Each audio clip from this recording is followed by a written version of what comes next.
जमीयत उलेमा ए हिंद के अधिवेशन के मंच पर हंगामा हुआ। अरशद मदनी के विवादास्पद बयान पर जैन गुरु लोकेश मुनि ने विरोध जताया और गुस्से में मंच छोड़कर चले गए। जैन गुरु ने कहा कि जोड़ने वाले कार्यक्रम में आपत्तिजनक बयान स्वीकार्य नहीं है।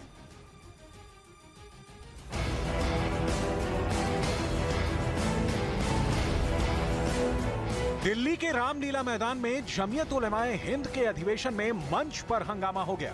अरशद मदनी के विवादास्पद बयान के बाद ऐसा बवंडर उठा कि अधिवेशन में शामिल हुए कई धर्म गुरु नाराज हो गए और मंच छोड़कर चले गए।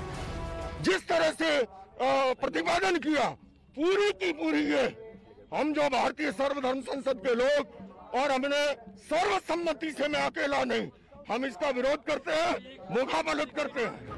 मौलाना महमूद मदनी ने विवादास्पद बयान दिया जिस पर जैन धर्मगुरु आचार्य लोकेश मुनि ने मंच पर खड़े होकर विरोध जताया। मदनी के बयान पर जैन आचार्य लोकेश मुनि ने कहा कि प्रेम भाईचारे से चल रहे जोड़ने वाले कार्यक्रम में आपत्तिजनक बातें क्यों हुई। मोहब्बत की अच्छा माहौल चल रहा था और उसके साथ जो सहारनपुर से आए हुए मदनी साहब का जो वक्तव्य आया वो बिल्कुल उस वक्तव्य से कोई जोड़ने वाली बात नहीं है। जमीयत उलेमाए हिंद के इस राष्ट्रीय अधिवेशन का मकसद ही देश की एकता, अखंडता के साथ साथ मजहबी भाईचारे को मजबूत करना था। हिंदुस्तान के कोने कोने से आए मौलवी और धर्मगुरु सांप्रदायिकता के खिलाफ एकजुट होने की मंशा से एक मंच पर आए, लेकिन मदनी के बयान से उठे तूफान ने एकजुटता पर गहरी चोट की।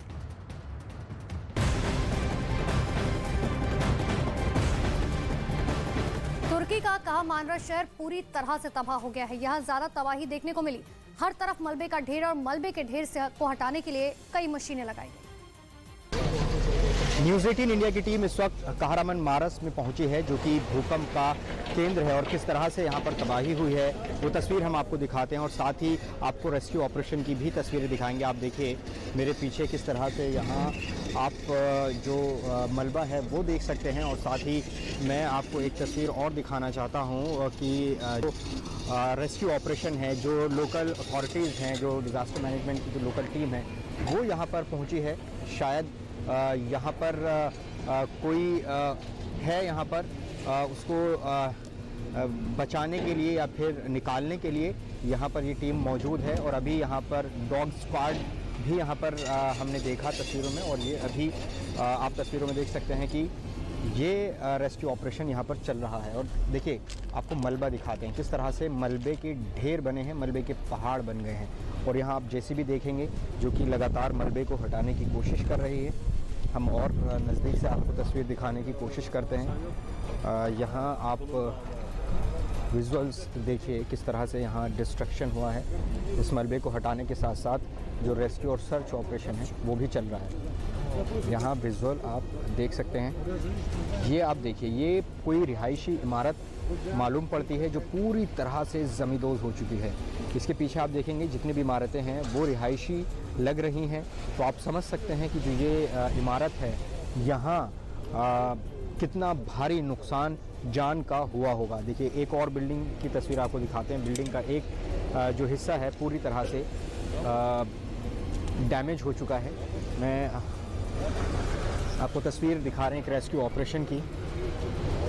यहाँ किस तरह से रेस्क्यू ऑपरेशन चल रहा है। ये विजुअल्स कहरामन मारस के, जो कि एक एपिक सेंटर है। डॉग स्क्वाड की टीम यहाँ पर अभी है, जो कि ये पता लगाने की कोशिश कर रही है कि किस लोकेशन, इमारत की किस लोकेशन पर यहाँ अभी कोई फंसा हो सकता है। ये मेरे पीछे आप तस्वीर देख रहे हैं, तो ये तबाही की तस्वीरें तुर्की में जगह जगह नज़र आ रही हैं। तो तुर्की यूरोप का वो देश है जिसके मिडिल ईस्ट, एशिया और यूरोप में कई मुल्कों से अनबन है, लेकिन आपदा ने दुश्मनी को पीछे छोड़ दिया है। कुदरत ने कहर बरपाया तो तुर्की के साथ जिन देशों के दरवाजे बंद थे वो भी खुल गए। आर्मेनिया उन्हीं में से एक है। 35 सालों में पहली बार तुर्की और आर्मेनिया के बीच की सीमा को खोला गया और आर्मेनिया से तुर्की के लिए भेजी गई सहायता को दाखिल होने की अनुमति दी गई। आर्मेनिया की सरकार ने तस्वीर और वीडियो जारी किए जिसमें दोनों देशों को अलग करने वाली अरास नदी के पास तुर्की की तरफ एलिकन चेक पॉइंट पर लॉरियों को गुजरते हुए देखा जा सकता है।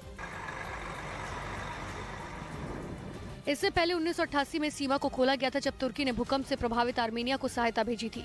अंकारा और येरेवा के बीच 1990 के दशक से कोई राजनयिक या व्यावसायिक संबंध नहीं है, लेकिन इस त्रासदी के बाद दोनों देशों के रिश्तों में सुधार की उम्मीद है।